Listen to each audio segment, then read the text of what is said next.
Hello friends, welcome to my channel. আমি তোমাদের চলে এসেছি একটা নতুন ব্লগ নিয়ে। বন্ধুরা, আই হোপ তোমরা সবাই ভালো আছো আর আমি ভালো আছি। আর দেখো তোমাদেরকে নিয়ে শুরু করছি আমার এই সুন্দর মনোরম ব্লগটা। আর তোমরা যে যেখান থেকে আমার এই ব্লগটা দেখছো সবাইকে অনেক অনেক ভালোবাসার অভিনন্দন।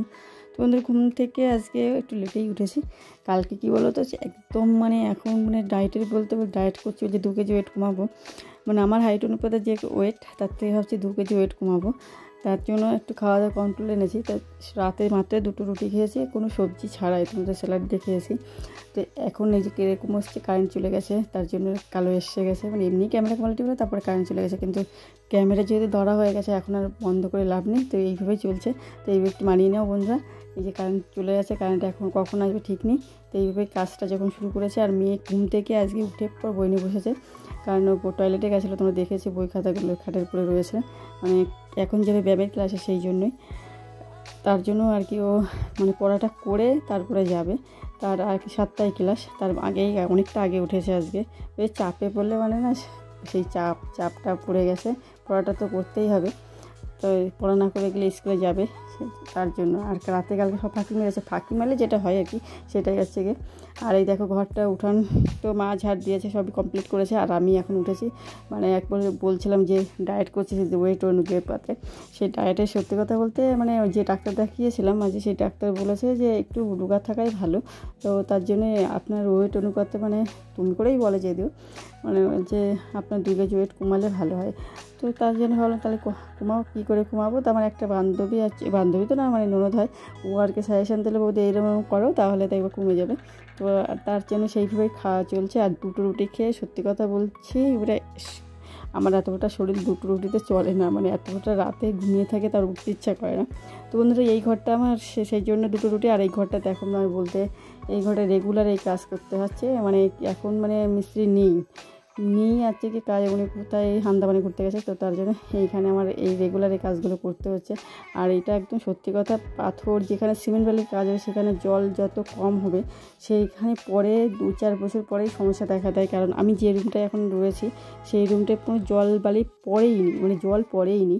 তখন কী বলো তো, আমার কলেজ টাইম ছিল আর মেয়ে ছিল খুব ছোটো, আমি জল দিতেই পারিনি। আর এই ঘরটাই এমনি ওই রুমটা পরেই করা হয়েছিল, আমি যে এখন যে রুমটা ওই জন্য। আর এখন পুরো চিট ধরে গেছে, পুরো ফেটে ফেটে গেছে। কদিন পরে হয়ে যাবে।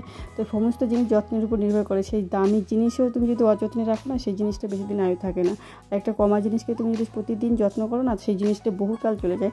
আর এই দেখো আমি জেল লাগিয়ে চলে এসে রান্নাঘরে স্নান করে, কারণ আর রান্না করে তো ঢুকি না, মোটামুটি ঢুকিই না বলে চলে। খুব ইমার্জেন্সি না হলে কোনো জিনিসে হাত দিই না, আমার প্রয়োজনে কোনো একটা জিনিস হয়তো দরকার, তখন ঢুকি, এমনি নর্মালি ঢুকি না।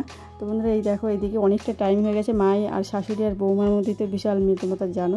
আমার আর মার খুব বলতে নেই, সত্যি কথা বলতে মা আর কি, আমার মা নিজের মা যেগুলো করেনি, আমার শাশুড়ি মা সেগুলো করে।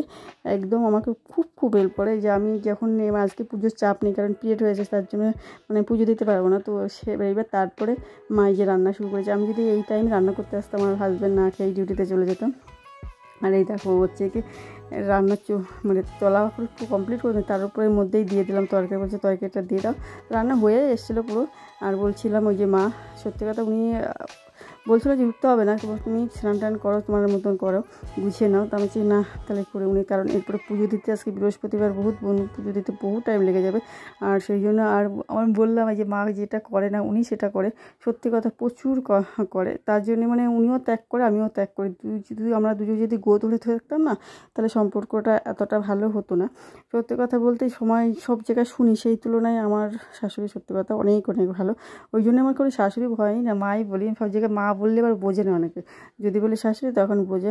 এতটা উনি আর আমার সম্পর্কটা এতটা ভালো বললেই চলে। মাঝে মধ্যে হয় মান অভিমান হয় আমাদের খুব, আর আমি কম কথা বলি, উনিও কম কথা বলে, ওই জন্য সম্পর্কটা হয়তো ভালোই আছে। আর আমরা দুজনকে খুব বুঝে চলি, এটাই সবচেয়ে বড় ব্যাপার।